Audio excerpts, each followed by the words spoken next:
Hey everybody, it's Tammy. Welcome back to my craft room. It's all about Halloween here today, guys. I've been designing a lot of stuff for my Etsy shop for Halloween this year. This just happened to be one of my favorite pieces, and I was working on my last one and thought, hey, what the heck? Let me turn my camera on, and if you guys want to hang out with me for a bit and watch the process, that would be so awesome. So what I'm going to be doing today is we are going to take this little bitty thrifted teacup and we are going to transform it into Pomia cup. So let's get to crafting.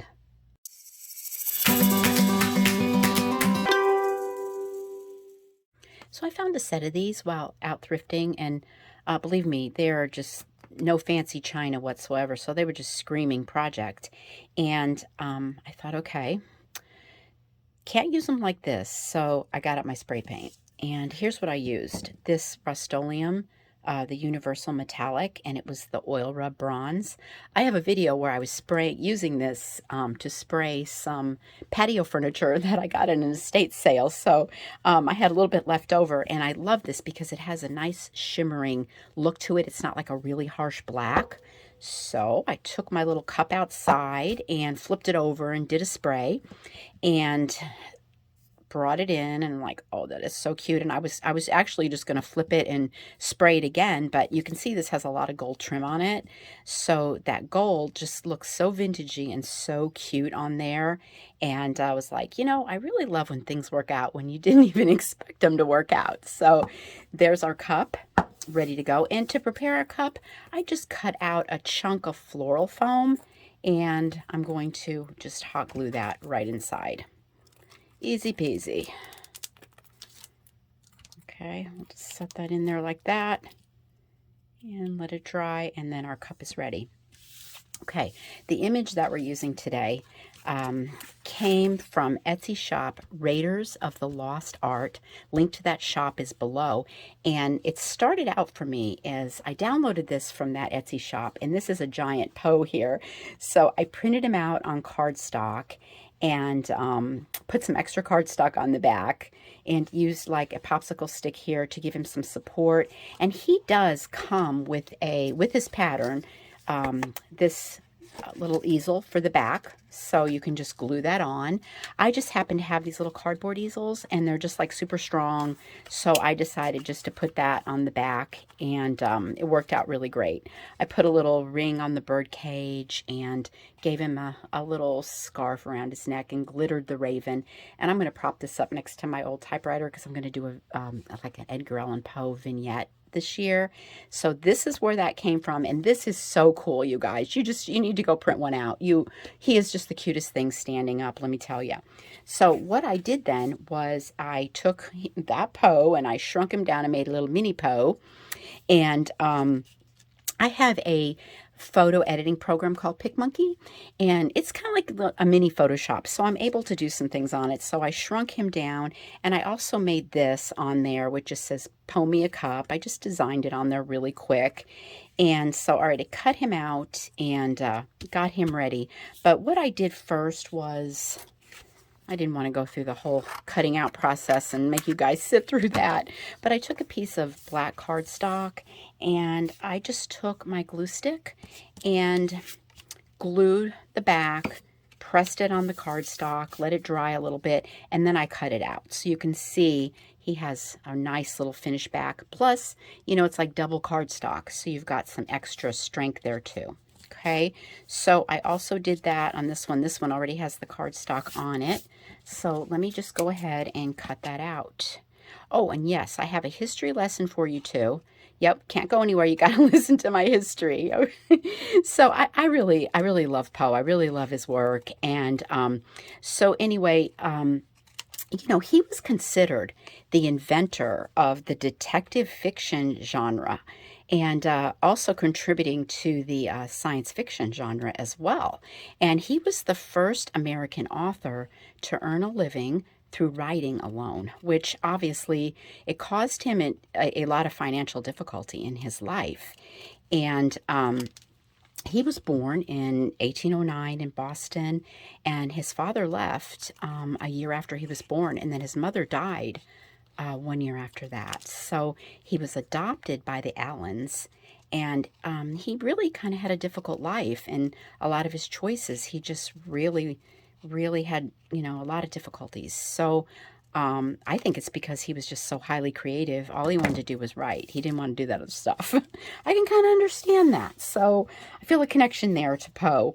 And so he died at 40 years old, which was really young, and the cause of his death is still unknown. So, okay, we got our 2 little pieces cut out. They look super nice on the back. Let's bring our cup back in and go to the next step. Okay, so I grabbed a couple toothpicks. Just simple. These are kind of cute. They have like a little design on the back of them instead of the 2 pointed sides.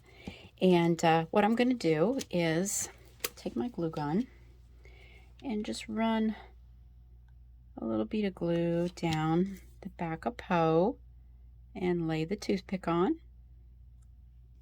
And do the same for the sign. Okay. I'm sure I'm straight. Sometimes when you do that on the back, it's all crooked when you turn it around. Okay, so I'm going to take Poe and pop him in right here in the front. And then teacup is going right here in the back. And let's see, kind of adjust this out to where you think it looks best. And then once I liked it, I just put a tiny dot of glue right there just to make sure it wasn't going to pull back out. Okay, now here, let me lift this up just a hair. Sorry about my hand there. That was really bad. Okay, so next I'm going to grab some Spanish moss. Good old messy Spanish moss. Put a little bit out here. And you know what? I'm going to push him back just a little bit more. I think he needed to be there. I like that better. Okay, I just pushed him back a little bit. And I'm going to just take my moss. Sometimes if you just grab it up like this, it kind of melts it all together. It's not going everywhere. Okay, I'm going to get a smaller piece. Okay. So, with my glue gun, basically, I'm going to smash some moss on there. All right. Smashing the moss in. And go to the back. And I'm going to do the same thing. So the whole cup is filled up with the Spanish moss. Looks really cute. And as usual, if it looks a little crazy, just give it a little haircut. I've got a little bit of foam showing there, so let me just grab another piece of moss here. Got to cover all that up. Make it into a little ball. It'll fit right down in there. Perfect. Okay. This up a little bit. That stuff is so messy, isn't it? But it has a pretty cool look for all the little Halloween things. I have a little gingham bow here. Had it made, and I want it to go like right there. So I've got some old pins, and this one I love. These are like, I found them in some vintage sewing stuff. So instead of gluing the bow down, I am just going to lay it there and take this old pin and push it in. So I have that foam down in there to hold it in, like so. And boom, there you have it. There you have teacup. Is that just not really the cutest? This is probably one of my favorite things of what I designed this year for Halloween. So hold on, let me show you the other Poe item that I made. Okay, here's my other Poe piece I designed. I like to call this Poe's Locket. This is one of those plastic, like ornaments that you would fill. And this one happens to be a heart. And I painted the back black. It's trimmed in a beautiful velvet trim, a little key for the locket. And tucked inside on Excelsior is Poe's face, a raven feather, dried flowers, the little saying, there is no beauty without some strangeness, and Edgar Allan Poe. And these pieces right here came from Etsy shop Sweetpeacuriosities. The link to that shop is below. She just put out a Edgar Allan Poe journal bundle that is just super nice. A lot of pages of really beautiful things. As a matter of fact, this was on the journal tag page, and I made up these little tags here with some black seam binding, some bling, some coffee dyed lace, the little saying right here, and these are cute to just hang on your Halloween tree along with these guys. And with the purchase of any one of these or Pour Me a Cup, one of these little goodies will be in your box too. So I hope you enjoyed Pour Me a Cup today, and stay tuned, guys, because the witches are coming. My shop link is below. These are available in my Etsy shop while they last. So I hope you go check that out. And in the meantime, I will see you at the next video. And thank you so much for joining me today.